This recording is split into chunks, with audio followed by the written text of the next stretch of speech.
Bienvenue, madame, mademoiselle, monsieur, au Vidéorandia du samedi soir. C'est du Mont-Saint-Hilaire que vous parvient cette émission toutes les semaines, sur la rive sud de Montréal, au Québec, Canada, de l'autre côté de la rivière Richelieu. Ta conscience est ta concentration. Le psychologue parle. Nous étions en première samedi le 4 novembre 2023 pour le Vidéorandia numéro 45. Conception, animation et montage Richard Glenn, l'ésotériste du Nouveau Monde qui vous parle. Nous allons assister à la conférence donnée par Dan Freeman, psychologue, sur le thème « Le cerveau du bien et du mal ». Et pour les abonnés du club créé du mois d'octobre, il y a « Va vers toi », un documentaire exceptionnel.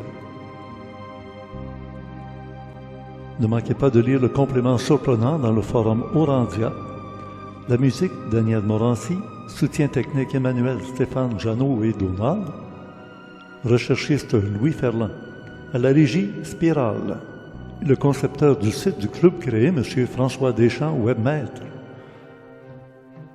Avez-vous remarqué que l'éclairage à l'horizon, au coucher du soleil, nous permettait de détacher le Mont-Saint-Hilaire, rester à l'obscurité des nuages, à l'ombre des nuages, et la ville de Mont-Saint-Hilaire en premier plan, qui est demeurée seule à l'éclairage du soleil à l'horizon avant que je me présente devant la caméra.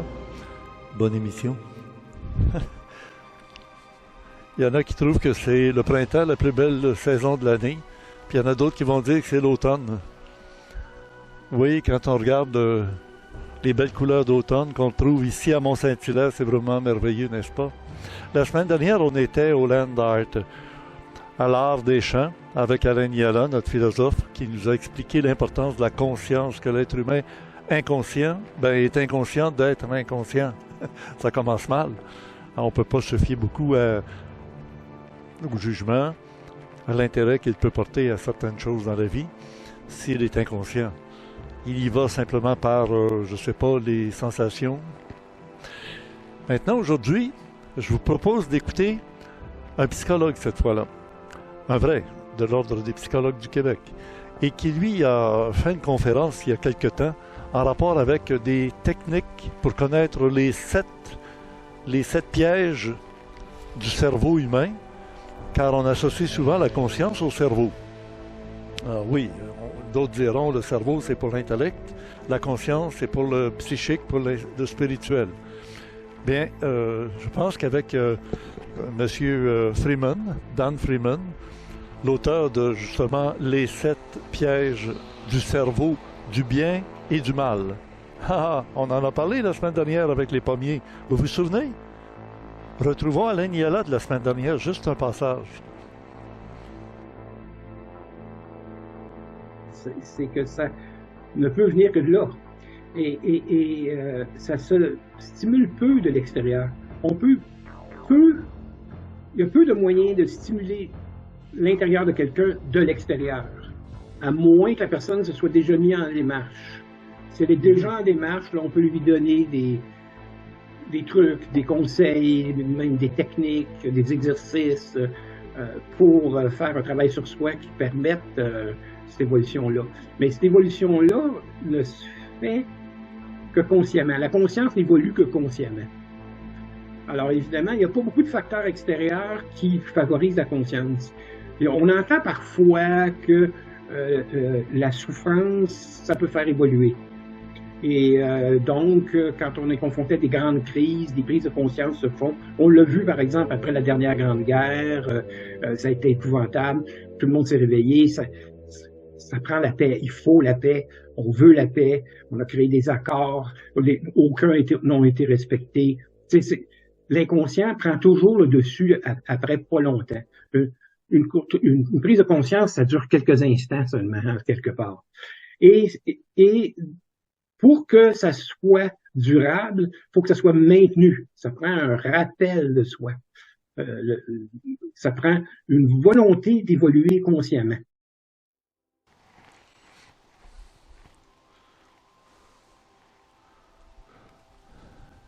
Ah oui, hein.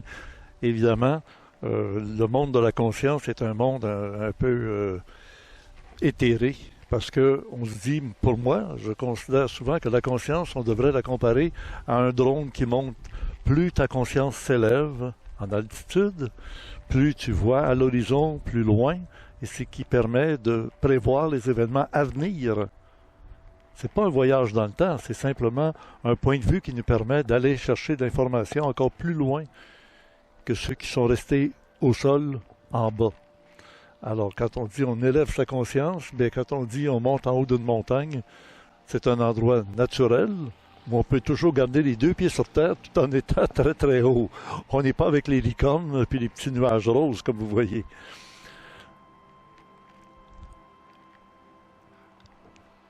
On a soulevé un point avec Alain Niala, des gens qui sont malfaisants, qui font des choses négatives, qui font des choses méchantes, qui font des choses pour détruire. Donc, on pense, moi j'ai toujours dit que l'Internet au début c'était extraordinaire.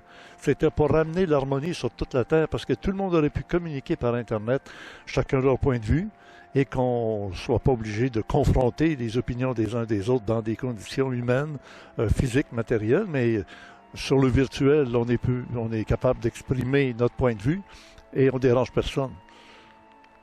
Ben oui, il y a des hackers. Il y a des gens qui sont des pirates d'Internet, qui créent des virus. On entend parler beaucoup de virus puis de vaccination contre les virus, ou les antidotes ou les antivirus pour Internet. C'est triste, mais on est dans un monde où il y a beaucoup de polarité, de bien, de mal. Alors maintenant, nous allons écouter Dan Freeman nous faire vivre aussi des expériences. Vous allez voir que ce n'est pas simplement un discours en l'air. Vous allez être directement concerné si vous vivez l'expérience qu'il va nous proposer. Je pense que c'est un moment intéressant dans l'ésotérisme expérimental, avec, maintenant qu'on l'écoute, dans une salle de conférence, Dan Freeman. Bonne écoute.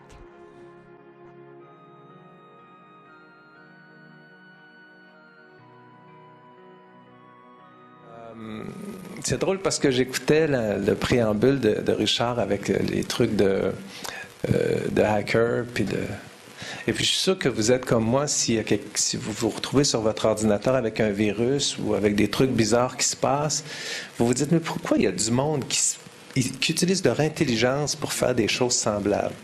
Hein? Pourquoi? Parce que quand même, derrière les virus informatiques, pour ne prendre que cet exemple-là, il y a de l'intelligence. Il y a du monde qui s'assoit, qui réfléchissent, qui trouve des trucs, des méthodes. C'est complexe. Ils utilisent une connaissance et une science pour faire du mal. Parce que qu'est-ce qu'il y a d'autre à faire? Quel est le plaisir d'envoyer des virus informatiques ou de hacker des ordinateurs ou de rentrer dans votre système pour venir vous voler vos données ou bousiller votre disque dur. Alors, on est entouré, malheureusement, et heureusement qu'il n'y a pas que ça, mais on est obligé de reconnaître qu'il y a des choses mal sur Terre. Hein, la question que je pose, d'ailleurs je l'inscris à l'endos du volume, c'est pourquoi toute cette question, quand moindrement on s'arrête, nous, êtres humains, puis on réfléchit après avoir regardé le téléjournal, et qu'on se dit, mais pourquoi le terrorisme? Pourquoi les guerres? Pourquoi qu'il y a des gens qui font du mal aux autres, qui violent, qui volent, qui viennent hacker nos systèmes? Et cette question-là, évidemment, m'interpellait beaucoup au point que ça m'a même bouleversé, je vous le dirai honnêtement. Et je me suis donc posé la question suivante, where is the problem? Hein? Où est le problème? Où se situent les racines du mal, comme ça? Alors moi, par ma formation, qui est une formation en psychologie et en neurosciences, parce que c'était la spécialité, la voie que j'avais suivie, je me suis dit, se pourrait-il que le problème soit dans le cerveau de l'être humain, dans sa façon dont il est conçu? Et j'ai trouvé des éléments de réponse qui, effectivement, nous permettent de penser qu'il y a dans le cerveau humain des choses qui, je dirais pas qui sont mauvaises en soi, mais qui peuvent conduire poser des choses, des actes, et avoir des interventions ou des comportements qui peuvent être mauvais pour soi ou pour les autres. C'est surtout pour les autres que je m'inquiète, parce que quelqu'un qui s'auto-flagelle, c'est triste pour lui. Mais s'il fait de mal à personne, c'est quand même moins pire que si il décide, en mettant une bombe autour de la tête, d'en assassiner 150, 200 avec lui. Donc, la question de départ, c'était ça. Et puis, la question de départ est telle que, d'ailleurs, si on lit dans la Genèse, on voit que Yahvé lui-même avait reconnu que tout l'objet des pensées du cœur de l'homme ne sont que le mal. Hein? Je ne sais pas si ça vous dit quelque chose. Et il avait décidé de détruire sa création. Donc, ça veut dire que...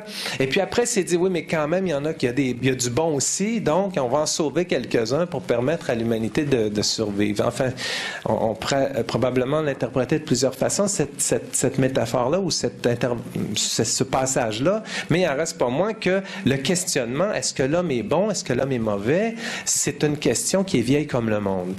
Alors moi, je me la suis posée, mais à la lumière des données scientifiques sur le cerveau, et j'ai trouvé des choses que je vais partager avec vous, évidemment de façon résumée. Et si vous regardez, je mets aussi 7 raisons de développer une conscience nouvelle, et ce volet développer de la conscience nouvelle, on se le réservera en échange tous les deux, Richard, si tu veux bien, à la fin, parce que il y a évidemment, on va faire un constat ensemble de certaines choses qui, dans le cerveau humain, pourraient expliquer un certain nombre de mauvaises choses que l'être humain fait, mais moi je pouvais pas écrire ce livre sans avoir amené un minimum de solutions et de l'espoir. Parce que si c'est juste, si on arrivait à un constat que l'homme est mauvais, je pense que ni vous ni moi on aurait de plaisir à constater qu'il n'y a pas d'espoir. Alors il y en a de l'espoir, mais l'espoir réside justement dans une conscience que je qualifie de conscience nouvelle, l'importance d'aller au-delà de ce qu'on va regarder ici comme étant les 7 bugs du cerveau humain. Alors, dans un premier temps, ce que je vais faire, et ça va arriver à quelques reprises comme ça, je vais vous faire vivre des petites expériences. OK? Alors, je vais commencer d'ailleurs par une expérience que je vous l'explique comme suit.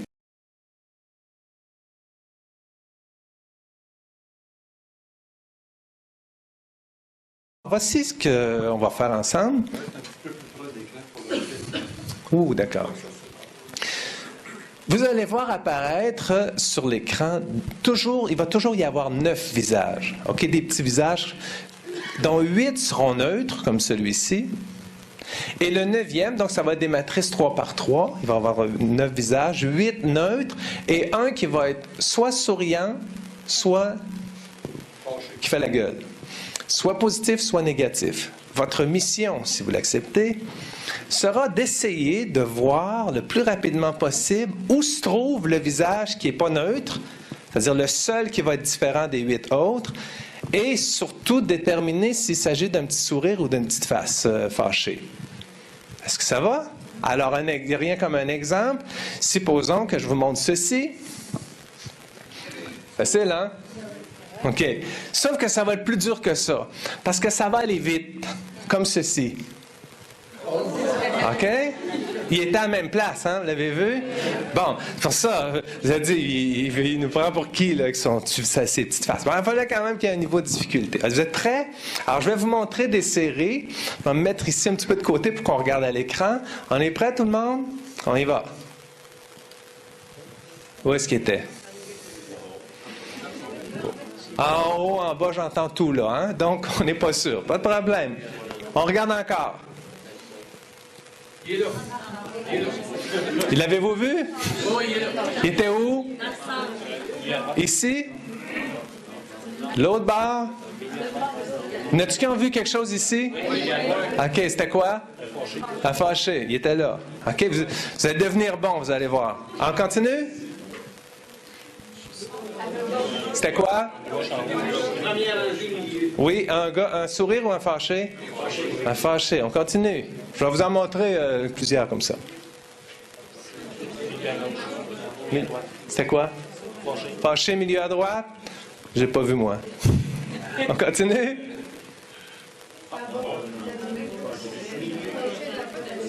C'est dur, hein? On continue. Vous avez rien vu? Vous n'êtes pas sûr? Ou bien oui? OK, vous avez le droit d'avoir vu aussi. On y va. Oh! OK, c'était quoi? Sourire? OK, on y va. Encore un autre? Ouais, j'entends des en haut, en bas, à gauche. OK, un autre? Alors, regardez bien, là. Je trouve que mes étudiants sont meilleurs. Non, non, c'est pas vrai. Ah! Vous êtes sur le côté, hein? Vous avez toutes sortes de... 1/20 de seconde. On continue? C'était quoi? C'était quoi? Un fâché au milieu. Il était facile, lui. Ah, à droite. À droite, un fâché? OK, moi aussi, je l'ai vu. Avez-vous le sourire à gauche? OK. Oups. On doit être d'arriver au bout, là. Lâchez pas. Sourire au milieu. OK, on continue. C'est quoi? Sourire. Qui l'a vu? Oups. C'est quoi? Fâché, OK. Encore une coupe, je ne sais plus combien, là, mais il ne reste plus beaucoup. C'était quoi? À gauche, au milieu? C'était quoi? Sourire ou fâché? Qui l'a vu? OK. Sourire. L'avez-vous vu le sourire? Et... fâché. OK. Bon, voilà. OK. Les résultats maintenant. Avez-vous l'impression que c'était plus facile de voir lui que l'autre? Hein? Les résultats, là, parce que là, on n'a rien calculé de façon scientifique, démontrent que nous sommes on perçoit mieux ceux-là que ceux-là. OK? Parce que ça prend en moyenne 1600 millièmes de seconde, donc 1,6 secondes, pour percevoir un visage souriant parmi des visages neutres. Mais ça prend encore moins de temps pour percevoir ceux-ci. OK?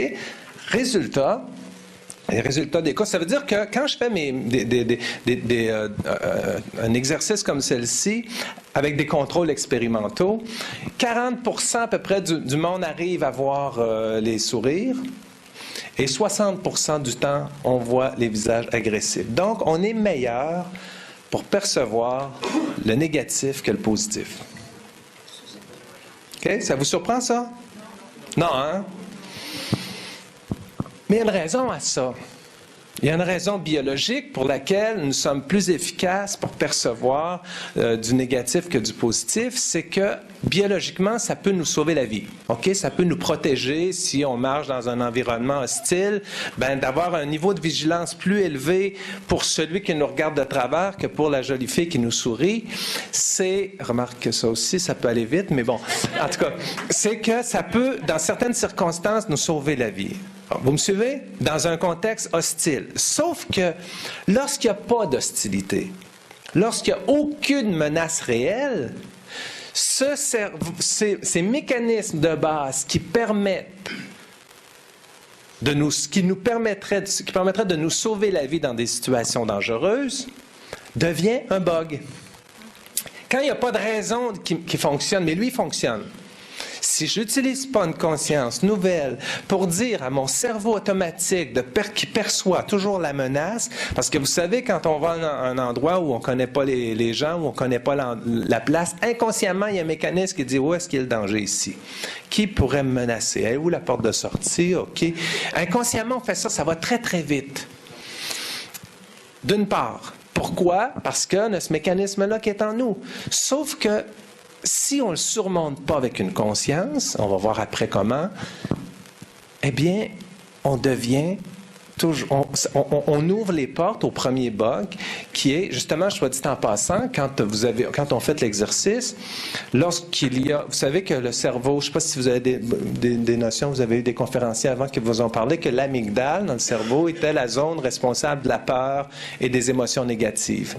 Alors, ils ont démontré que lorsqu'on fait ce genre de petite expérience, l'amygdale s'allume. Clac, parce que l'amygdale est un système de réaction émotionnelle excessivement rapide. Donc, le premier bug qu'on vient de voir, c'est-à-dire le fait d'avoir un système qui est très attentif à toute forme de menace pour éventuellement s'en protéger, qui peut être légitime dans certaines situations, mais ne l'est pas dans un monde décivilisé où la sécurité est assurée, eh bien, c'est la porte ouverte au racisme, à la xénophobie, l'ethnophobie, la discrimination sous toutes ses formes. Pourquoi? Parce que, et là c'est quelque chose que vous avez, et ça fait partie d'un questionnement qui a conduit à l'écriture de Steve, depuis des siècles, l'être humain se sent toujours menacé par quelque chose qui est différent de lui. Il y a plusieurs siècles en arrière, c'était la tribu qui avait peur de la voisine. Et puis, tranquillement, ils se sont reliés, ont fait des contrées, des pays, mais ils se sont mis à avoir peur de l'autre pays. Puis là, aujourd'hui, il y a plus grand... Hein, on a vécu ça beaucoup là, avec l'histoire de l'humanité, des forces qui s'affrontent les unes contre les autres, toujours sous le couvert de la menace. Oui, mais ils nous menacent. Et là, aujourd'hui, c'est la même chose. On écoute le téléjournal et les Américains, ils se sentent menacés, donc ils se montent des armées pour éventuellement envahir. Comme ça, ils sont sûrs qu'ils ne se feront pas envahir les premiers. Donc, voyez-vous, c'est très, très, très primaire ce que je vous dis là. Mais à la fois, c'est à une échelle individuelle, c'est le gars qui n'aime pas son voisin parce qu'il n'a pas la même couleur de peau que lui, ou parce qu'il ne travaille pas à la même place, ou parce qu'il a des croyances bizarres.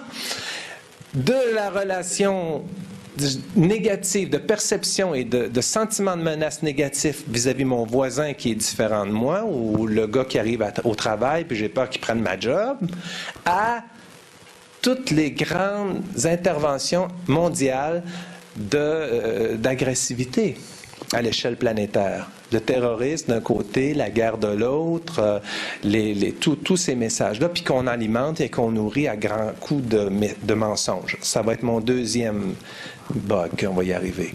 Donc, les portes sont ouvertes. Et puis, une expérience très simple avec l'amygdale, justement, montre que quand on prend des personnes prendre-nous de race blanche, et qu'on leur montre des visages de personnes de race blanche et des personnes de race noire, eh bien, quand ils voient les personnes de race noire, leur amygdale s'allume. Clac. Différent. Menace. Et là, vous allez me dire, je trouve qu'il exagère, le gars. Parce que quand même, aujourd'hui, on n'est pas raciste comme on l'était.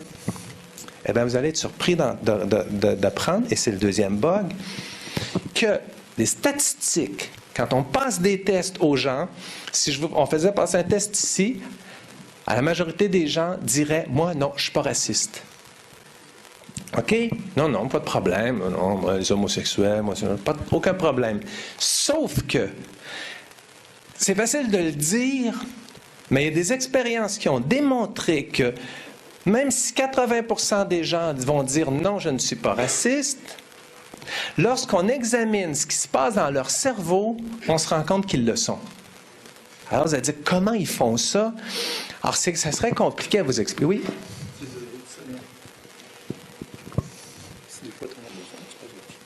C'est pas ça. Si jamais je n'ai pas besoin, je vais l'amener chez nous parce que... Alors, ce que ça montre, c'est que je vais essayer d'être très simple. Quand les personnes font des expériences dites Implicit Association Tests, c'est des tests compliqués où on ne s'adresse pas aux individus consciemment. Hein? Si on fait remplir un questionnaire au monde pour leur demander s'ils sont racistes, ils vont dire « Ben non ». Surtout que ce n'est pas très politiquement correct de le dire. Donc, je dis non. Puis, en général, en plus, ils se croient. Sauf que quand on les soumet à des tests très subtils où ils ne se rendent pas compte qu'ils sont testés là-dessus, du style, ils montrent des visages de différentes personnes, différentes races, différentes nationalités, puis ils leur demandent de faire des associations. Par exemple, il va apparaître un visage, puis il faut qu'il l'associe avec des qualificatifs, bien, bon, gentil, courtois, etc., ou avec des qualificatifs négatifs, voleur, bizarre, méchant, etc. Eh bien, inconsciemment, les gens font des associations plus rapides quand ça a une connotation raciste, quand c'est négatif. C'est un petit peu compliqué ce que je vous dis là. Mais ce que j'essaie de dire, c'est qu'ils ont démontré, et là, vous voyez l'amygdale qui est allumée, c'est-à-dire que les personnes, inconsciemment, sont beaucoup plus racistes qu'ils ne le disent. Pourquoi? Premier bug, dès qu'il y a quelque chose qui est différent, clac, il y a une réaction défensive. Deuxièmement, on dit, donc il y a porte ouverte, dès que c'est différent, je me sens menacé, si je me sens menacé, je veux me protéger. Et deuxièmement, ouais, mais j'ai peut-être raison de me méfier un peu. Et c'est là le bug du mensonge. Le bug du mensonge, c'est « j'ai rien contre, mais ». Ça prend des raisons. Vous me suivez? Ça prend des raisons pour haïr. Je ne peux pas haïr gratuitement, mais je peux m'inventer. Et vous avez remarqué que si vous examinez un petit peu l'histoire de l'humanité, vous allez vous rendre compte qu'à chaque époque et à chaque moment où il y a des personnes, que ce soit des minorités raciales, sexuelles, de croyances, il y a toujours eu des mensonges autour pour mieux les massacrer.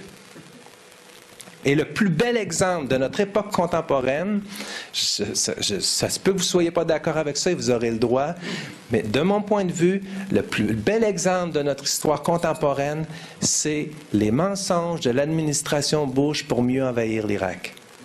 Ils ont menti à la face du monde qu'il y avait des armes de destruction massive qu'ils n'ont jamais trouvées, mais ça leur donnait une mot-à-dit de bonne raison pour passer à l'attaque, ça. Ils ont menti pour mieux haïr et pour mieux intervenir dans leurs choses. Et ça, c'est l'exemple contemporain, je trouve, c'est gros, on l'a tout vu, mais c'est comme ça tout le temps. Chaque fois, quand on a massacré les Juifs, qu'on les a envoyés dans des camps de concentration, on mentait sur eux. On disait à la population qu'ils étaient responsables de plein de choses, qu'ils s'adonnaient à des bizarres de rituels et des trucs comme ça. Donc, on a menti pour mieux les haïr. Pourquoi? Parce qu'ils nous menacent à l'origine. Bug numéro 1, je me sens menacé. Bug numéro 2, si je me sens menacé, mais j'ai pas de preuves, ça me donne quoi? Mais si j'en invente une, si je me mets à fabuler, puis à imaginer des choses qui sont pas là, il y a véhiculer sur ce groupe ou ces individus ou ce peuple-là des choses bizarres, qui commettent des actes horribles, alors j'ai toutes les raisons de les haïr. Deuxième bug. Troisième. Des expériences ont démontré que non seulement on se sent menacé facilement par la différence, qu'on est capable de mentir pour mieux haïr, mais que s'il y a plein de monde autour de nous qui sont comme ça, on finit par voir les choses que les autres prétendent voir. Je vous montre un petit bout de film, OK? C'est partie des expériences sur le conformisme qui ont été menées il y a bien longtemps, dans les années 50, du siècle dernier, donc 1950. Ah, je vous montre ça. On a le son là-dessus? Denis? OK. En 1951, Solomon Asch a constaté que 76% des sujets de son expérience pouvaient se conformer aux autres et donner délibérément des réponses fausses dans une tâche aussi banale que d'identifier la longueur des lignes sur un tableau. OK, alors je résume, OK? Parce que, en deux mots, à l'époque, vous avez compris l'expérience de Solomon Asch avec les petites lignes sur le tableau. C'est très, très banal. Ils mettent une ligne puis trois autres. Et la ligne, il fallait que le sujet dise à quelle ligne était égale celle de droite. OK? Celle de gauche ou de droite, peu importe. Et puis, il y a des sujets qui, dans le groupe, sont complices avec l'expérimentateur, puis ils se mettent à dire des faussetés. Mais c'est tellement évident que la petite ligne n'est pas la même longueur que celle qu'ils disent. Et là, ils se constatent que 75% du monde finissent par se conformer puis dire comme les autres, même si c'est bien évident que la ligne n'est pas de la même longueur. Ça va tout le monde pour ça? Alors, depuis cette époque-là, en 1951, il y a une question qui était restée en suspens, qui était dans l'esprit, dans le domaine de la psychologie scientifique. On se disait, mais dis donc, est-ce que le monde savent que c'est pas vrai, mais ils le disent quand même pour faire comme les autres? Ou est-ce qu'ils finiraient pas, à un moment donné, par réellement voir la ligne égale alors qu'elle ne l'est pas? C'est donc en 2005, le chercheur Burns a fait son expérience et là, il les a carrément mis dans un scanner à résonance magnétique fonctionnelle pour voir qu'est-ce qui se passe dans le cerveau des gens au moment où ils se conforment. Or, ce qu'il constate, c'est que au moment du conformisme, ce ne sont pas les ondes de la pensée qui sont en marche, mais les ondes de la perception. Qu'est-ce que ça veut dire? Ça veut dire que si moi, je me conforme au groupe, je pense dans ma tête, je vais leur dire ce qu'ils veulent entendre, mais dans le fond, là, moi, je sais que c'est pas pareil, la ligne. Mais c'est pas ça qu'a démontré Burns. Burns a démontré que non seulement les gens disent comme les autres pour faire plaisir au groupe, mais aussi qu'ils finissent par le percevoir. Les ondes de la pensée cessent de fonctionner, ils n'analysent plus, et ils répètent, et non seulement ils répètent, mais ils finissent par le voir. Ça va loin, hein? Donc, ça, c'est le troisième bug du cerveau humain. Le bug du conformisme qui nous dit que si on n'utilise pas une conscience, ben on finit par voir la même chose que tout le monde voit, même si c'est pas vrai. Alors, qu'est-ce que ça veut dire? Si je fais le lien avec ce que je disais auparavant, je me sens menacé très facilement. Mon cerveau réagit à la différence et à tout ce qui semble un peu bizarre. Deuxième bug, je m'invente des bonnes raisons pour justifier mes méfiances et qui conduisent au racisme, au sexisme, à l'homophobie, nommez-les toutes.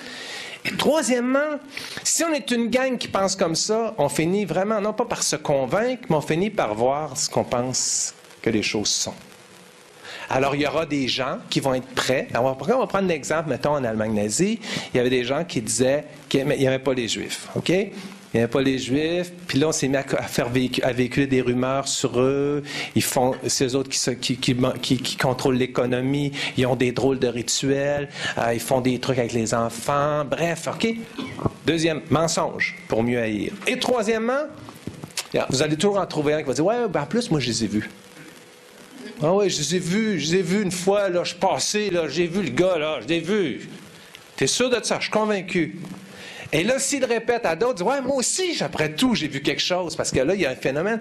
Et ils se construisent comme ça des perceptions où leur cerveau... Vous comprenez la différence entre... Je ne dis pas ils imaginent. Ils les voient, même si elles n'existent pas, parce que leur cerveau le construit sous l'influence du groupe. Et c'est pour ça que Burns a démontré que ceux qui ne se conforment pas, malgré que tout le monde dit que la ligne est de la même longueur, malgré que tout le monde dit que la forme est de la même, malgré que tout le monde dit « Ouais, mais méfiez-vous d'un tel », ceux qui sont non conformistes, ils constatent que ça prend beaucoup d'énergie, puis ils ont peur. L'amygdale est allumée fort. C'est dur d'aller à l'encontre du courant, hein? Vous avez déjà vécu ça. C'est dur quand vous êtes dans un groupe puis qu'il y a une conversation puis que tout le monde est en train de parler contre un tel ou une telle ou qui passe des mauvaises blagues sur un autre. Mais vous autres, vous savez que c'est pas de même, ça se passe. C'est pas ça la réalité. Ça demande un sacré courage pour se lever puis dire non, c'est pas ça. Souvent, on aime mieux se taire ou encore pire, surtout si on ne fait pas attention, qu'on finit par dire « Ouais, ben peut-être qu'ils ont raison. » Puis là, on commence à voir des affaires. Notre cerveau commence à construire des perceptions qui n'existent pas. Vous les suivez bien, les trois bugs? On continue. Quatrième bug. L'Organisation mondiale de la santé a fait une enquête dans plusieurs pays du monde et a démontré qu'il y avait à peu près 40% de la population qui allait connaître des problèmes psychologiques importants dans leur vie. Ça arrive, ça peut arriver à tout le monde. Si on ajoute à ça d'autres chiffres, par exemple les chiffres qui concernent les troubles de la dépendance, à l'alcool, à la drogue, à la cigarette, aux aliments, à la consommation, aux jeux. Vous avez remarqué que lorsque il y a eu une petite réglementation à l'Auto-Québec, ceux qui gèrent les jeux au Québec, et qui se sont mis à installer des vidéos poker, c'est un peu partout ces coins de rue, là. Avant ça, il n'y en avait presque pas, il fallait aller au casino, puis encore là. Puis à un moment donné, là, je ne sais pas quoi, ils ont débloqué un truc. En plus des billets de loterie, ils se sont mis à mettre des vidéos poker dans les petits bars du coin des rues, un peu partout. Et là, il y a eu une montée astronomique de personnes qui se sont mis à avoir des jeux, de la dépendance aux jeux. On s'est retrouvé là, avec un pourcentage de la population, là, je pense il y a eu une augmentation de 500% de cas de dépendance aux jeux, simplement parce qu'ils ont décidé, eux autres, que bon, il y avait de l'argent à aller chercher là, pas de trouble, on va mettre des petits vidéos poker un peu partout. Là, ils ont commencé à réfléchir, mais ça, c'est normal. Ils posent une action, puis 10 ans plus tard, ils réfléchissent. Puis ils disent, on est peut-être allé trop loin, on n'aurait peut-être pas dû. Puis là, pour se donner bonne conscience, ils mettent des publicités à la télé. Si vous avez des problèmes de jeu, appelez tel numéro. Oui, d'accord. Mais sauf que, alors, la dépendance, l'addiction, hein, on peut être addict à bien des affaires beaucoup plus qu'on pense, y compris des émotions négatives. Hein? Donc, quand qu'on finit par reproduire des comportements qui nous font du mal, c'est quelque chose. Ça veut dire qu'il y a peut-être 70 à 75% de la population qui ont des fragilités émotionnelles. Ça ne fait pas d'eux des mauvaises personnes. Ça fait en sorte que l'être humain, il est fragile. Le cerveau humain est très, très fragile à toutes sortes de choses. Et c'est important d'être conscient de ça et de s'en occuper. Donc, tout ça pour dire qu'il y a des fragilités émotionnelles chez l'être humain. Et cette fragilité émotionnelle de l'être humain peut être une très, très belle qualité. Parce que si je suis sensible émotionnellement, ça veut dire que je suis capable de compassion, je suis capable d'amour, je suis capable d'aider mon prochain, je suis capable de faire des belles choses avec ma sensibilité humaine. Par contre, si je n'apprends pas à l'apprivoiser avec une conscience nouvelle, ben je deviens à la merci de tout un système qui va exploiter ça. 4e bug. 5e. Yes, sir. Parce que là, je t'avais de me lâcher l'os un autre coup, là. Il est bon, hein? Il est excellent. Merci, c'est gentil. Oh. T'es partial, toi. Non. OK, d'accord. OK, donc, 5e bug. Donc, vous voyez, la porte est ouverte au 5e bug. C'est-à-dire que là, on a des sensibilités, mais rien de ce que je vous dis jusqu'à maintenant est négatif dans l'absolu. Le 5e bug, l'automatisation des pensées, et qui conduit au fait qu'on s'y accroche puis qu'on cesse de réfléchir. Alors, prenons un exemple bien concret. Je vais prendre votre exemple. Après le 11 septembre 2001, c'est de ça que vous faisiez référence, on s'est mis à nous bombarder d'informations sur le terrorisme, sur les Al-Qaïda, sur... Au début, on écoutait ça, puis on disait, bon, peut-être. Mais à force de se le faire dire 40 fois dans le même message, qu'est-ce que vous pensez qui se passe? Ça finit par rentrer. Or, ça finit que j'écoute une nouvelle, je lis une nouvelle, puis après ça, je m'entends en train de la répéter comme si c'était mon opinion. C'est pas mon opinion. C'est l'opinion ou c'est le message que quelqu'un d'autre m'a tellement répété que j'ai commencé à l'intégrer et à le répéter moi aussi. Et avoir l'impression que c'est l'illusion que c'est mon opinion. Hein? Puis vous avez vu un beau phénomène illustrant ce bug-là, c'est la question des accommodements raisonnables. Allez-y, vous allez avoir mal aux genoux sinon. La question des accommodements raisonnables au Québec, ça a commencé par une grosse affaire, là, je ne sais pas si vous vous rappelez, par rapport au droit de vote, les femmes voilées, peuvent se présenter. Bon, dans le fond, il n'y avait jamais eu un cas, mais il y a quelqu'un qui a trouvé ça, un fouilleux, là, un fouilleux de poubelle, là, qui a trouvé cette information-là, puis là, il a amené ça, il a fait un scandale avec ça. Vous vous rappelez de ça aux dernières élections? Alors qu'il n'y avait pas de cas concret. La possibilité était là, mais dans les faits, ça n'existait pratiquement pas. Alors là, il a soulevé les émotions, hein, il est venu chercher les émotions, puis les médias ont nourri ça à fond. Allons-y, vas-y, qu'on ouvre. Puis là, finalement, il s'est mis à y avoir des consultations publiques, correct, jusque-là, j'ai pas de problème, dans une société démocratique, why not? Mais que les médias rapportaient toujours le même genre de propos. Vous remarquez ça?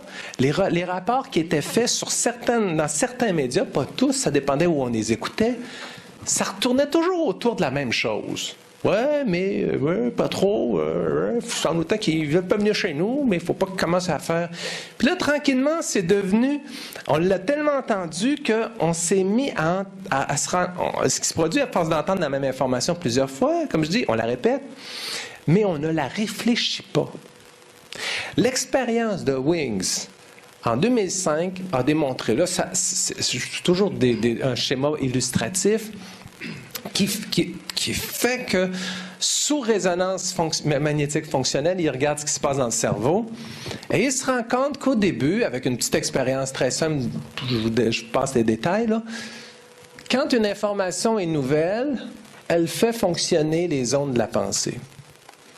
Ça va? Je l'informe. Ah, je ne savais pas ça. Non, c'est intéressant. Mais si l'information est répétée 150 puis 200 fois au téléjournal, je la répète, mais je ne pense plus. La zone de la pensée qui est allumée quand je l'entends ou je le vois pour la première fois ne fonctionne plus à force de répétition. Ça veut dire ça que nous avons beaucoup d'automatismes, hein, les êtres humains. On pense beaucoup aux quand vous conduisez votre voiture, c'est utile d'avoir des automatismes. Au début, quand on conduit une voiture pour la première fois, il faut penser à tout, le rétroviseur, la pédale d'embrayage, les clignotants, les essuie-glaces. Comment je fais? Puis tranquillement, on a des automatismes qui s'installent et qui libèrent la pensée pour être capable d'écouter la radio en conduisant. Au début, on ferme la radio parce qu'on est trop stressé, on a trop d'affaires à s'occuper. Puis à la fin, on est capable d'écouter la radio, puis on n'est même pas capable d'avoir une conversation téléphonique. Maintenant, on est même capable de parler au téléphone. Quoi qu'il faut faire attention. Donc, les automatismes sont utiles, mais les automatismes de la pensée ont ceci d'insidieux qu'ils mettent en veilleuse la partie du cerveau chargée de réfléchir. Or, il y a un paquet d'opinions de véhiculées partout sur toutes sortes de sujets. Écoutez les lignes ouvertes à la radio avec le regard vous savez, de l'ethnologue là, qui regarde, qui fait une observation d'une tribu. OK? Regardez ça, écoutez les lignes ouvertes là, en vous positionnant dans l'esprit de « je suis un chercheur sur le comportement humain ». Et j'écoute ça. Ils disent toute la même affaire, à peu près, en ayant la conviction que c'est leur opinion. C'est mon opinion, j'y ai droit et je partage mon opinion, c'est ma liberté. C'est vrai qu'on a le droit à notre opinion, je ne mets pas ça en question. Mais ce que je veux dire, c'est vraiment ton opinion, mon Pete, ou c'est quelque chose que tu t'es tellement fait bombarder avec que maintenant tu es rendu que tu le répètes avec la conviction que c'est toi qui as réfléchi ça tout au complet en allant faire les recherches là-dessus. Alors, ils ont fait des expériences, puis ils ont démontré, par exemple, dans des universités, OK, en Europe, en France, pour nommer le pays, où ils prennent des jeunes étudiants, là, c'est quand même des gens qui lisent, qui ont une culture, etc., OK?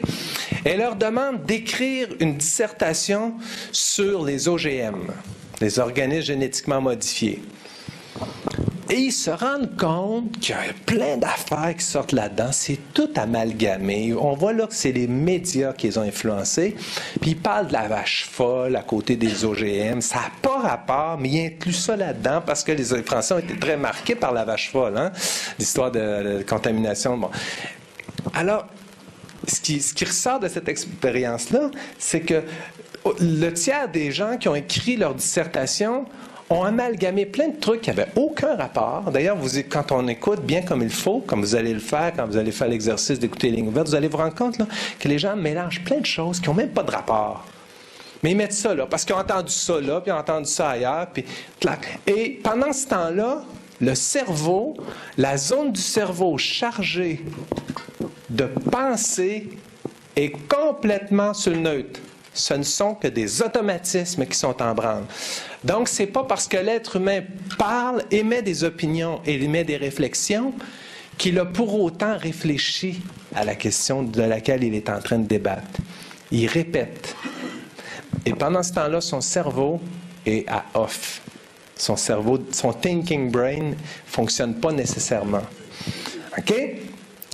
Donc, ça fait que le grand pouvoir, OK, moi je suis aussi proche du milieu de l'éducation, le grand pouvoir des médias par rapport à l'éducation, c'est que nous, en éducation, quand on enseigne un concept pendant 3 heures, on va en parler à peu près 10 minutes, 15 minutes, parce qu'on en a beaucoup à voir, on va peut-être le répéter 2-3 fois maximum.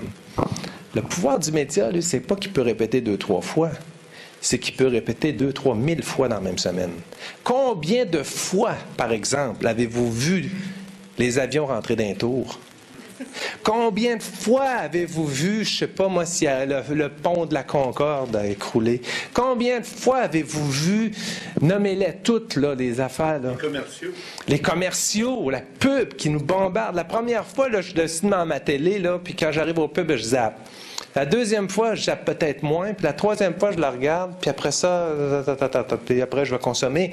C'est un peu ça. Donc, à force de répétition, insidieusement, l'information entre et elle se transmet, elle se traduit, elle se transforme en un comportement ou en une pensée, une opinion qui n'a pas eu du tout besoin de l'utilisation des fonctions neurologiques qui permettent l'exécution de cet acte-là.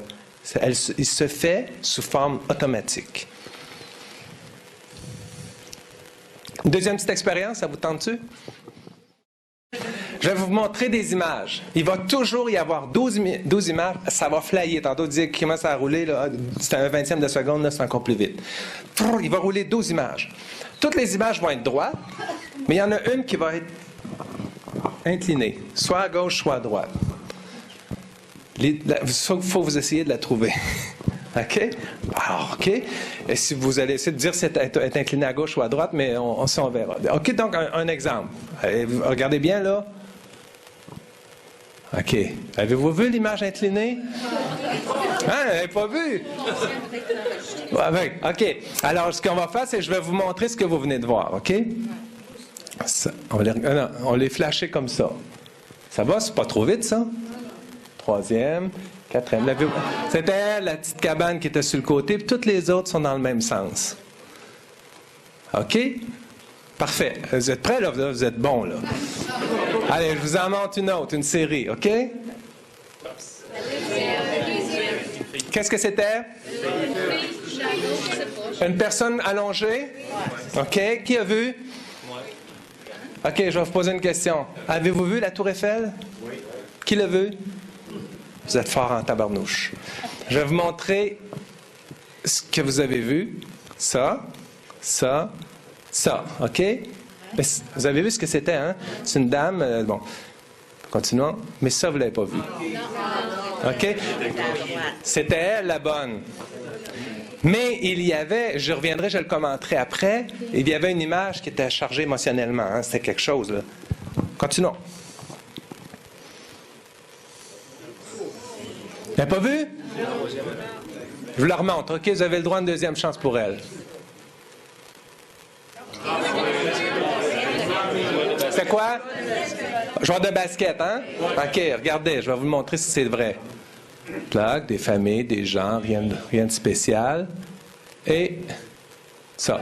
C'était ça, hein? OK, parfait. Un autre? Regardez bien.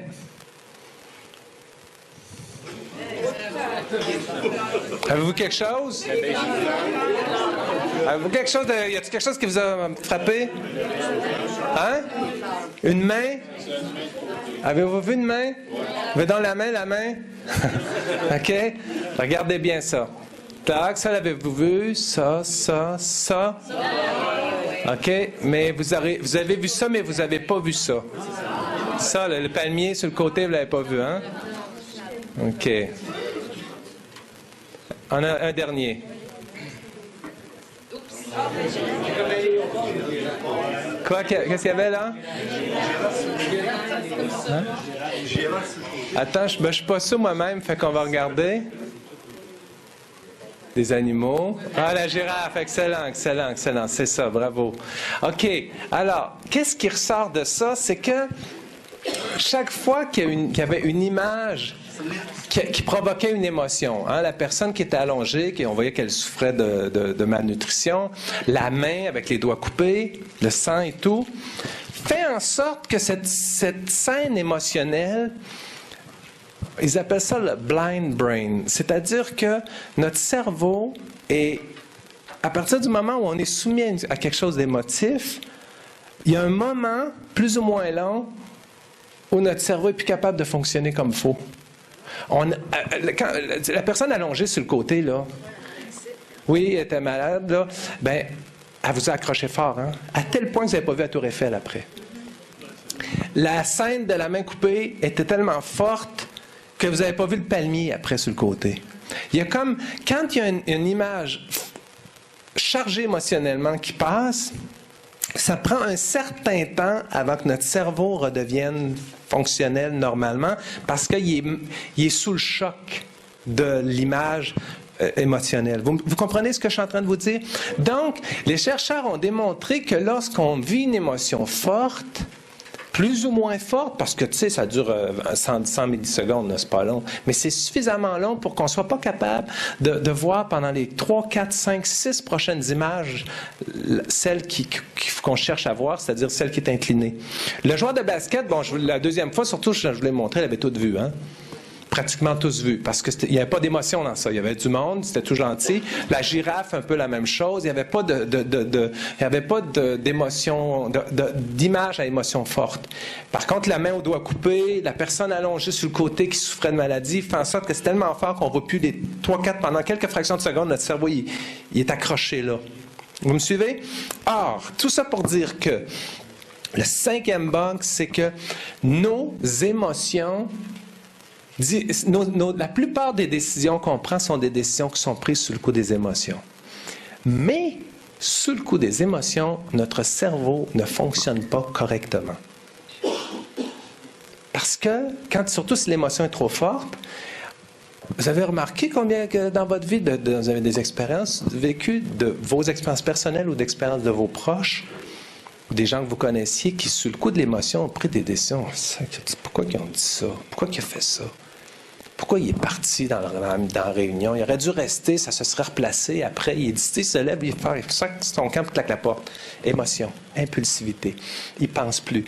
Il y a un chercheur américain qui a fait des expériences aussi sur les gens qui discutent ensemble pour démontrer que quand il y a un petit peu d'émotion qui arrive, quand le cœur atteint un niveau de pulsation de 100 pulsations et plus par minute, c'est pas beaucoup, hein? Mais ça suppose que quand il y a une discussion puis le cœur commence à battre plus vite, qu'il y a des émotions. Et là, les personnes n'entendent plus ce que l'autre dit. Puis vous avez déjà vu ça, vous avez deux personnes qui discutent ensemble, vous voyez qu'il y a de l'émotion, sont un peu passionnés. Vous écoutez ça, vous dites, je ne s'écoute pas ces deux-là. C'est pas qu'ils ne s'écoutent pas, c'est qu'ils ne s'entendent pas.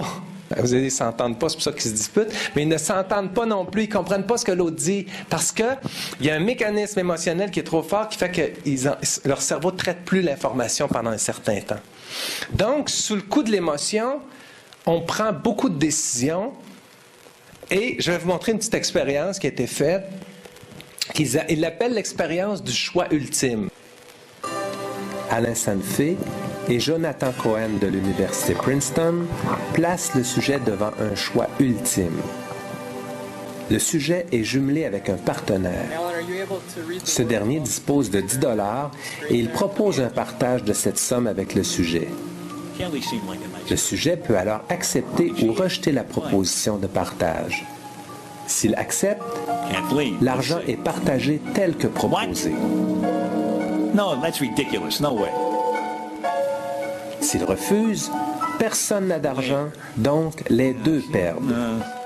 Le sujet est tenté de refuser l'offre lorsque celle-ci est inéquitable et par conséquent de perdre et de faire perdre l'argent proposé. Les résultats montrent que la majorité des sujets rejettent les offres inéquitables. L'examen de leur cerveau montre que c'est leur cerveau émotionnel qui prend cette décision impulsive. À l'inverse, les quelques sujets qui acceptent des offres inéquitables font appel aux aires rationnelles de leur cerveau. On peut donc imaginer que le conflit entre l'impulsivité de rejeter une offre injuste et le calcul rationnel conduisant à l'accepter malgré tout nécessite l'intervention du médiateur neuronal. Le cortex singulaire antérieur participe donc à la résolution de ces conflits en agissant comme conciliateur entre les zones émotionnelles qui veulent tout balancer et les zones rationnelles qui calculent et conviennent qu'il est mieux d'accepter l'argent proposé que de tout perdre. Alors, vous avez compris le règlement. La règle, c'est que si le sujet peut toujours accepter ou refuser. S'il accepte, tout le monde a l'argent. S'il refuse, personne ne gagne.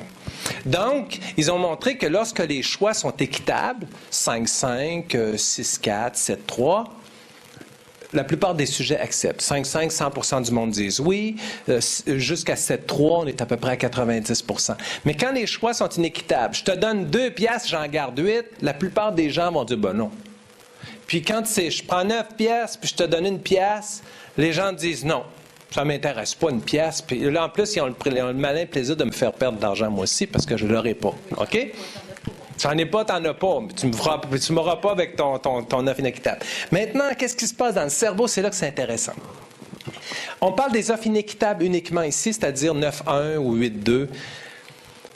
Quand les gens acceptent le cerveau enfoncé, ce sont les aires rationnelles qui fonctionnent. En pâle, ce sont les aires émotionnelles. Je peux-tu aller de l'autre côté avec mon fil? Quand les gens acceptent, il y en a quelques-uns malgré tout qui acceptent, hein? Vous l'avez vu tantôt? Tiens, je vais prendre ma télécommande. Vous l'avez vu, il y en a un petit pourcentage qui acceptent. Alors, ils se sont intéressés à ces gens-là. Comment ils font? Sur quoi ils basent leurs résultats? Ben alors, et c'est simple, c'est qu'ils disent... Ils disent... Ceux qui acceptent des offres inéquitables, ils ont moins d'émotions et plus de raisons. C'est le cerveau rationnel qui prend la décision. Pourquoi c'est le cerveau rationnel? Parce qu'il dit, écoute, je veux bien là, être en maudit après lui parce qu'il me propose une offre inéquitable, mais je suis bien mieux quand même de dire oui, au moins j'ai 1 pièce. Sinon, j'aurais 0, même si lui, je lui fais tout perdre. Alors, il dit, arrête ton impulsivité là, de vouloir l'envoyer se promener, puis accepte l'argent, même si c'est pas juste, au moins un tien vaut mieux que 2, tu ne l'auras pas. OK? Oui? La raison pourrait dire, bien, la prochaine fois, il va me proposer de quoi être équitable, ce qui fait qu'en bout de ligne, je vais être gagnant.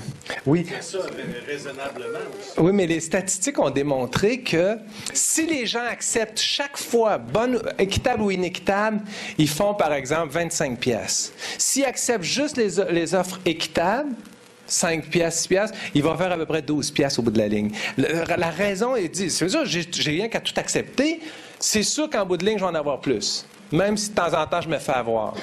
Mais pour ça, il faut que la personne dise « Stop les émotions, réfléchis, puis tu vas être gagnant au bout de la ligne. » Par contre, ceux qui rejettent des offres inéquitables, on le voit ici dans le fonctionnement de leur cerveau, c'est les émotions qui prennent le dessus. C'est l'émotion qui décide. « Fuck you, j'en veux pas de ton argent. Si t'es pas capable de m'offrir quelque chose qui a de l'allure, ça m'intéresse pas. » OK? Alors, le bug, c'est l'impulsivité. On s'entend là-dessus? Allons au suivant. Non, là, j'ai reculé. Alors là, ils ont démontré qu'il y a un conflit intérieur dans des situations comme ça. C'est un petit peu ça le jeu. C'est qu'ils génèrent un conflit, puis ils regardent comment le cerveau fonctionne. Il y a l'émotion dans la zone du système limbique ici, puis il y a la raison qui est en avant. Et puis, le cerveau utilise ce qu'on appelle communément un médiateur neurologique. C'est-à-dire qu'il y a une zone qui vient intervenir pour gérer le conflit. La moralité ici, c'est que la plupart des personnes avons tendance à prendre des décisions sous le coup de l'émotion. Puis ça peut nous faire des décisions où on est perdant. Même si on est quand j'ai bien eu, hein, j'ai dit non. Il a perdu de l'argent. Oui, niaiseux de l'autre, mais toi aussi. T'as perdu. Alors, troisième. J'ouvre sur le 7e bug, puis après on se parle. OK, Richard? 7e bug et dernier. Il y en aurait probablement plus que ça. Et celui-là, pour moi, c'est attachez-vous. C'est le bug de la moralité. C'est le bug des valeurs morales. Cette expérience, ce n'est pas une expérience comme les autres où je faisais des petites interactions, c'est des dilemmes moraux. Admettons qu'on est dans la situation suivante. On est sur le bord d'une traque de chemin de fer. Et il y a un tramway qui descend. Il arrive. S'il continue, il rentre dans ces personnes-là, les travailleurs, puis il tue 5 personnes. Mais vous êtes à côté d'un levier en haut, puis vous poussez, il s'agit juste que vous poussiez le levier pour que le tramway n'aille pas frapper les 5 personnes, mais qu'il change de track puis qu'il en frappe une. La question du dilemme, c'est est-ce qu'il est correct de pousser le levier et donc de sauver, de sacrifier une personne pour en sauver 5? Vous en pensez quoi? S'il n'intervient pas, S'il n'intervient pas, il y a 5 personnes qui se font frapper. S'il intervient en poussant le levier, il dévie le tramway, puis il y en a une qui meurt, puis il y en a 5 qui sont sauvés. qui est responsable d'avoir tué une personne? C'est le gars en haut qui décide. C'est ça, c'est lui qui bouge le levier. Fait qu'il est responsable. Rien, il n'est pas responsable. OK, mais qui dirait qu'il faut que vous pousseriez-vous le levier? Qui pousse le levier? Toi, tu pousses le levier? OK. Devant l'événement certain. Devant l'événement comme ça. OK. Donc, vous êtes comme 80% des sujets à qui on pose la question disent, ben oui, il faut pousser le levier parce que si je pousse le levier, au moins j'en sauve 5. Il y en a juste une qui meurt. Je sais, on prend... OK, vous avez... Tu vois? C'est ça, exactement. Non, mais c'est ça. On pourrait rajouter des éléments de... Non, mais on pourrait rajouter ce genre d'ingrédients-là dans le dilemme, pour le rendre plus complexe, OK? Je vais vous en montrer. Maintenant, ça, c'est la portion 1. Je pousse le levier, j'en sacrifie un, puis j'en sauve 5.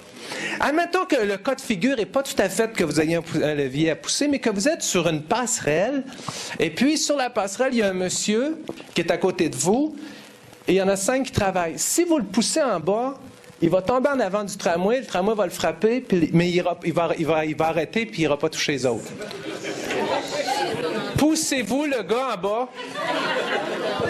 Il est assez costaud, il est assez corpulent. Vous savez juste à le mettre, à lui donner une poussée, il tombe sur la rail, puis le tramway le frappe, il arrête le tramway. Qui sont ceux qui poussent le monsieur en bas du rail? Hein? Donc, mais l'idée, c'est que le premier qui va être frappé en bas dans les 5 va arrêter le tramway de la même manière que celui qui l'a renvoyé. Il est plus gros, lui. C'est des petits, les autres. C'est ça, c'est un gros monsieur, là, costaud, puis il est sûr qu'il va arrêter. Bon. Le poussez-vous? Non. Pourquoi vous dites non? Parce que de là où il est, il ne peut pas savoir ce qu'il est gros. Ah, il est à côté de lui. Il est sur la passerelle à côté. OK. L'idée de... Oui.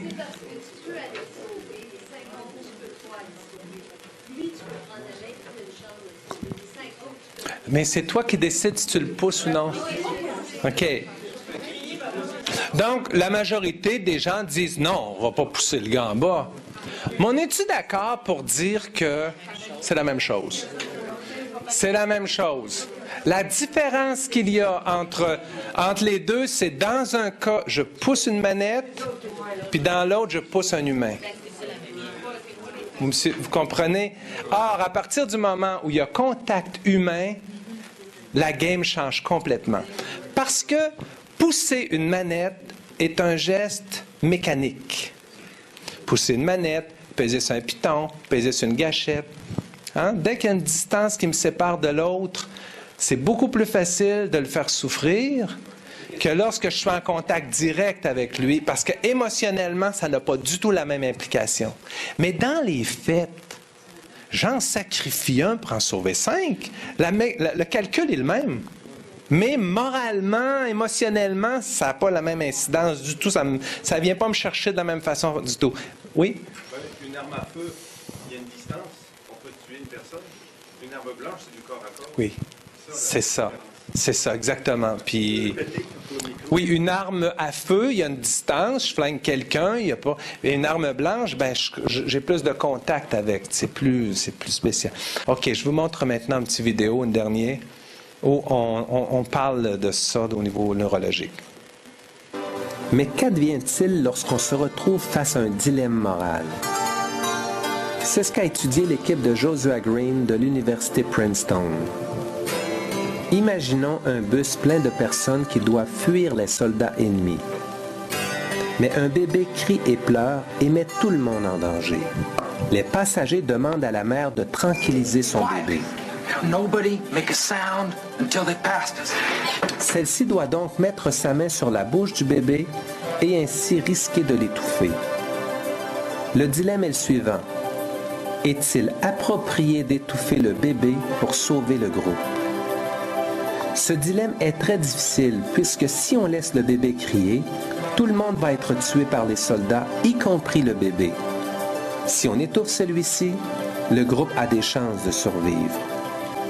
Il y a donc un puissant conflit entre raison et émotion. Environ 50% des sujets disent qu'il faut sacrifier le bébé pour sauver le groupe. La raison dit qu'il vaut mieux sacrifier le bébé pour sauver le groupe, puisque de toute façon il va mourir. Mais la pulsion émotionnelle s'oppose à cette idée et refuse de poser ce geste horrible. Et pour arriver à prendre cette décision froide, le cerveau rationnel va devoir faire appel au médiateur neuronal, le cortex singulaire antérieur, afin qu'il fasse taire l'émotionnel et prendre une décision basée sur un calcul logique et rationnel. Ce type d'exemple montre bien que la raison ne conduit pas toujours à des décisions sages et conscientes. Exclure totalement l'émotionnel de nos processus décisionnels risque d'être encore plus catastrophique dans certaines situations. C'est sans doute ce type de fonctionnement dénué de compassion et de sensibilité qui conduit aux pires bêtises humaines. Pourquoi, par exemple, après les attaques du 11 septembre 2001, les Américains disaient majoritairement que ce type de choses ne devait plus jamais se produire? Et pourquoi ces mêmes Américains, lorsqu'il était question d'attaquer l'Afghanistan et l'Irak, ont-ils commencé à penser que c'était bien? Parce que, lorsque leurs proches sont touchés, leur cerveau émotionnel est révolté devant le fait qu'on puisse sacrifier froidement des innocents. Mais quand il s'agit de personnes loin et différentes d'eux, alors la compassion disparaît et la raison trouve des raisons logiques de le faire. Vous comprenez celle-là?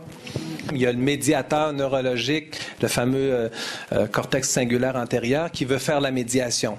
Puis dans une situation comme ça, c'est 50-50. Il y en a 50% qui disent oui, étouffer le bébé, au moins on va en sauver une majorité. Puis il y en a d'autres qui disent ben non, ça n'a pas de sens, on ne peut pas sauver le bébé émotionnellement. Et ce que ça montre, c'est que lorsque les gens disent oui, il faut sacrifier le bébé, ou oui, il faut pousser la manette, c'est la raison qui fait le job. Il fait un calcul rationnel. On en tue un, mais au moins on en sauve 5. Ou plus. Par contre, ceux qui ne le font pas, comme c'est le cas de la passerelle, ou comme c'est le cas justement dans le dilemme du bébé, bien là, les émotions sont excessivement fortes. Or, tout à l'heure, je vous dis, la majorité des décisions sont prises sous le coup de l'émotion. Le choix ultime, puis on perd, ou on fait perdre, vous vous souvenez de ça? Là, je vous dis, ouais, mais attention, si on est juste la raison, on est dangereux en tabarnouche, peut-être plus encore. Parce que si on est juste rationnel, eh bien, on justifie des choses. Le 7e bug dit que quand on a des intérêts égoïstes trop grands, on est capable de se couper de toute forme de compassion.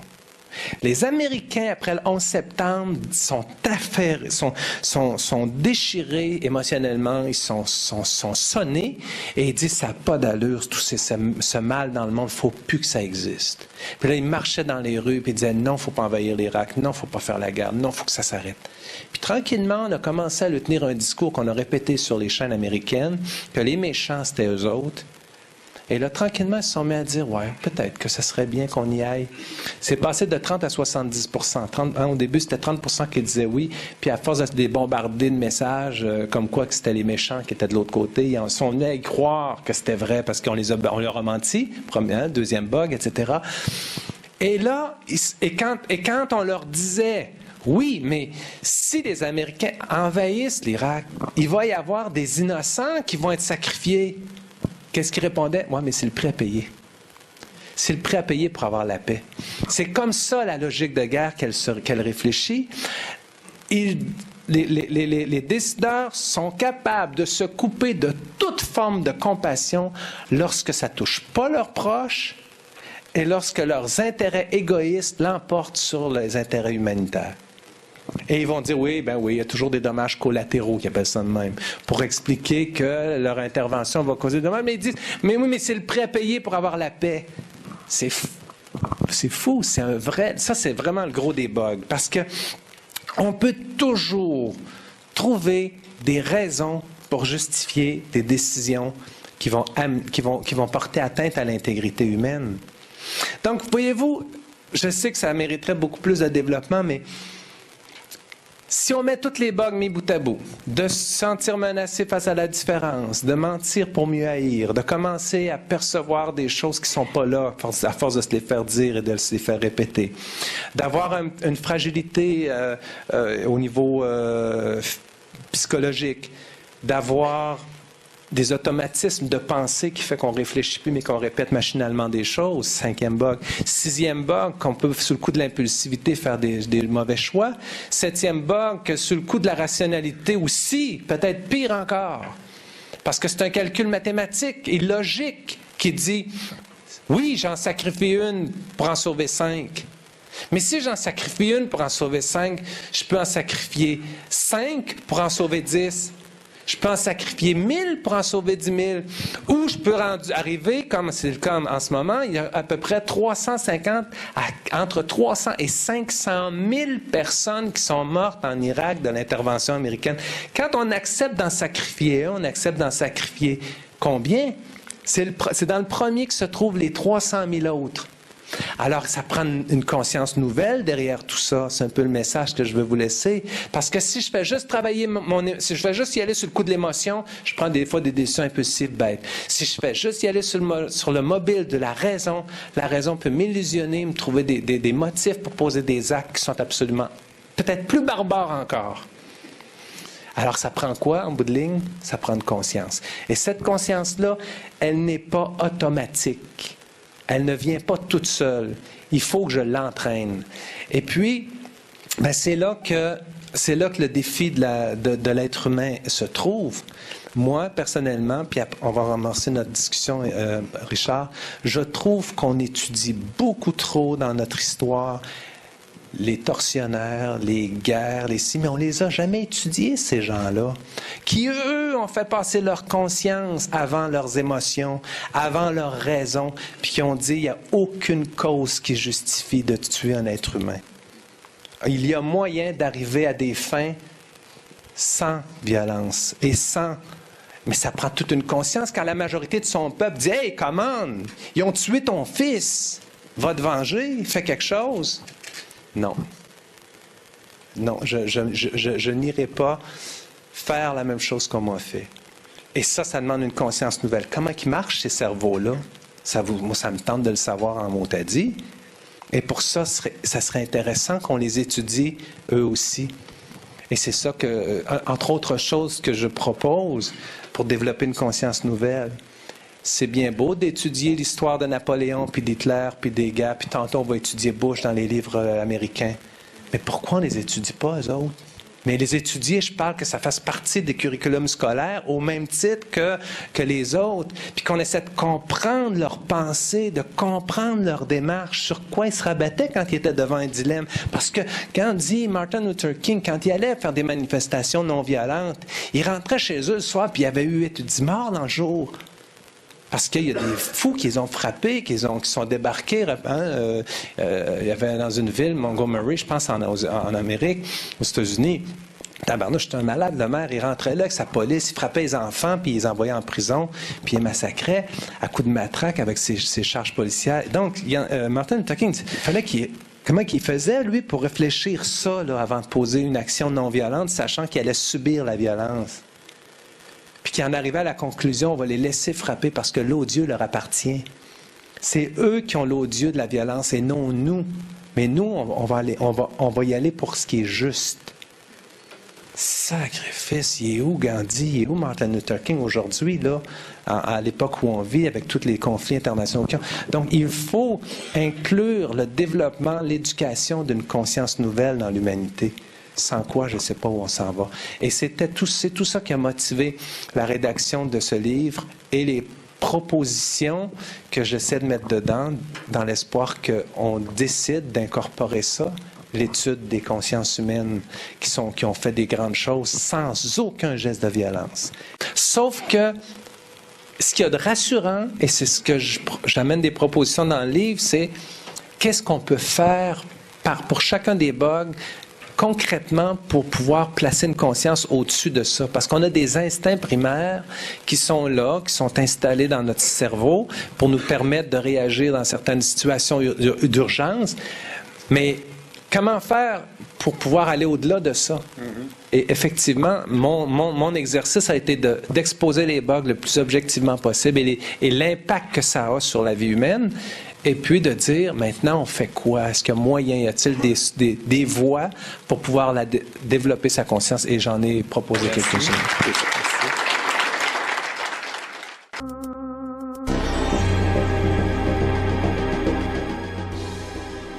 En espérant que vous avez bien apprécié cette rencontre avec Dan Freeman, pour nos abonnés du club créé dans le mois de novembre 2023 à l'adresse orandia.ca, nous retrouvons la suite et même certains éléments qui ont été retirés de cette diffusion étant donné le contenu qui était indésirable pour être diffusé sur YouTube. Alors, vous avez accès à la période de questions qui suivait cette conférence, mais aussi des éléments qui ont été retirés à l'intérieur de la conférence que vous avez entendue. N'oubliez pas qu'il y a le complément surprenant offert à tout le monde gratuitement à l'adresse orandia.com. Ce sont des ajouts que Gilles Surprenant, c'est son vrai nom, ajoute toutes les nuits après la diffusion du en direct le samedi soir.